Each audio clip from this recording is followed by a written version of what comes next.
गृह मंत्रालयाकडून पाकिस्तान संबंधित सर्व व्हिसा रद्द करण्याचे निर्देश जारी। अमित शहांची सर्व राज्यांच्या मुख्यमंत्र्यांची चर्चा। आपल्या राज्यांमधून पाकिस्तानी लोकांना लवकर बाहेर काढण्याच्या सूचना। अधिकाऱ्यांसोबत झालेल्या बैठकीनंतर शहांचा मोठा निर्णय। Lieutenant governor LG. सिन्हा यांनी लष्कर प्रमुखांची भेट घेतली। नॉर्दर्न कमांडच्या प्रमुखांकडून सुरक्षा परिस्थितीचा घेतला आढावा। हल्ल्यातील गुन्हेगारांना कृत्याची मोठी किंमत मोजावी लागेल, एल.जी. सिन्हांचा इशारा। दहशतवादी हाफिज सईदला आयएसआयने लष्करी छावणीत लपवलं। भारताविरोधात गरळ ओकणारा व्हिडिओ व्हायरल झाल्यानंतर हाफिज लपला। तुम्ही पाणी थांबवणार तर आम्ही तुमचा श्वास बंद करणार, असा हाफिज सईदचा जुना व्हिडिओ व्हायरल। सिंधू जलकरार रद्द करण्याबाबत भारताचं पाकिस्तानला पत्र। सिंधू जलकरार अनिश्चित काळासाठी स्थगित। सिंधू नदीचा प्रवाह बदलण्याची क्षमता तुर्तास आपल्याकडे नाही। चीनने पाकिस्तानला मदत केल्यास भारताला अडचण निर्माण होईल। भारताच्या प्रत्युत्तराची धार चीन कमी करू शकतं, संरक्षण तज्ञ जयदेव जोशींची प्रतिक्रिया।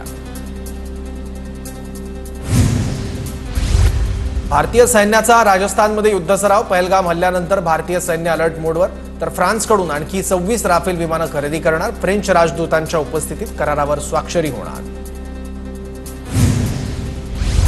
पहलगाम हल्ल्यानंतर जम्मू काश्मीरमध्ये इंडियन एअरफोर्सच्या लढाऊ विमानांच्या गिरट्या। खबरदारीचा उपाय म्हणून इंडियन एअरफोर्स अलर्टवर। पहलगाम हल्ल्यानंतर भारतीय वायुसेनेकडून राफेल विमानाचा युद्धाभ्यास। सैन्याकडून या युद्धाभ्यासाला आक्रमक असं नाव। सर्व महत्त्वाच्या पायलटकडून युद्धाचा सराव। 5 फेब्रुवारीला पाकव्याप्त काश्मीरमध्ये हमासच्या नेत्यांचं व्हीव्हीआयपी स्वागत। बैठकीत लष्कर-ए-तोयबा आणि जैशचे दहशतवादी उपस्थित होते। अतिरेकी हाफिज सईदचा मुलगा बैठकीत व्यासपीठावर होता। बैठकीत दहशतवाद्यांनी भारताविरुद्ध चिथावणीखोर भाषणं केली। जम्मू काश्मीरमधील नियंत्रण रेषेवर गोळीबार। पाकिस्तानी सैन्यानं गोळीबार केल्याची माहिती। भारतीय सैन्याकडून पाकिस्तानला जोरदार प्रत्युत्तर। बांदीपोरातही दहशतवाद्यांमध्ये आणि सुरक्षा दलांमध्ये चकमक सुरू। पाकिस्तानी लष्करानं एलओसी जवळ सैन्यांची संख्या वाढवली। पाकिस्तानी सैनिकांना बंकरच्या आतूनच पाळत ठेवण्याचे आदेश। पाकिस्तानला आंतरराष्ट्रीय सीमेवरही भीती। सियालकोटमधील तैनात डिव्हिजनलाही सतर्क राहण्याचे आदेश। पाकिस्तानने सीमेजवळ सैन्याच्या 13 तुकड्या तैनात केल्या। भारतीय विमानांकडून सीमेजवळ रात्रभर गस्त। जैश-ए-मोहम्मदच्या अतिरेकी तळांची सुरक्षा पाकिस्ताननं वाढवली। पाकव्याप्त काश्मीरमध्ये जैश-ए-मोहम्मदचे अतिरेकी तळ। भारतीय शेअर बाजारात मोठी पडझड। सेन्सेक्स 1000 अंकांनी कोसळला। निफ्टीमध्ये 340 अंकांची घसरण। पर्यटकांचे जीव वाचवणाऱ्या नजाकत बाईंचे भाजपच्या नेत्यानं मानले आभार। नजाकत अली यांनी स्वतःची पर्वा न करता पर्यटकांचे प्राण वाचवले। भाजप नेते अरविंद अग्रवाल यांची पोस्ट। 232 पर्यटकांना घेऊन इंडिगोचं 3रं विमान आज संध्याकाळी येणार। मुख्यमंत्री फडणवीसांच्या निर्देशानुसार राज्य सरकारच्या वतीनं विशेष विमानांची व्यवस्था। काल 2 विशेष विमानांनी 184 पर्यटक मुंबईत दाखल। जम्मू काश्मीरच्या उधमपूरमधील चकमकीत शहीद झालेले जवान अली शेख यांना श्रद्धांजली अर्पण। उधमपूरमध्ये काल दहशतवाद्यांशी झालेल्या चकमकीत जवान अली शेख यांना वीरमरण। मोदींनी पाकिस्तानला दिलेल्या इशाऱ्यानंतर जम्मू काश्मीरमधील सुरक्षा दल सतर्क। जम्मू काश्मीर पोलिसांनी नियंत्रण रेषेजवळील शेवटच्या गावात चेकपोस्ट उभारला। हिंदीच नाही, उर्दू भाषाही पहिलीपासून शिकवली पाहिजे। आतंकवाद्यांची भाषा समजत नाही म्हणून ते पकडले जात नाहीत, संजय गायकवाड यांचं वक्तव्य।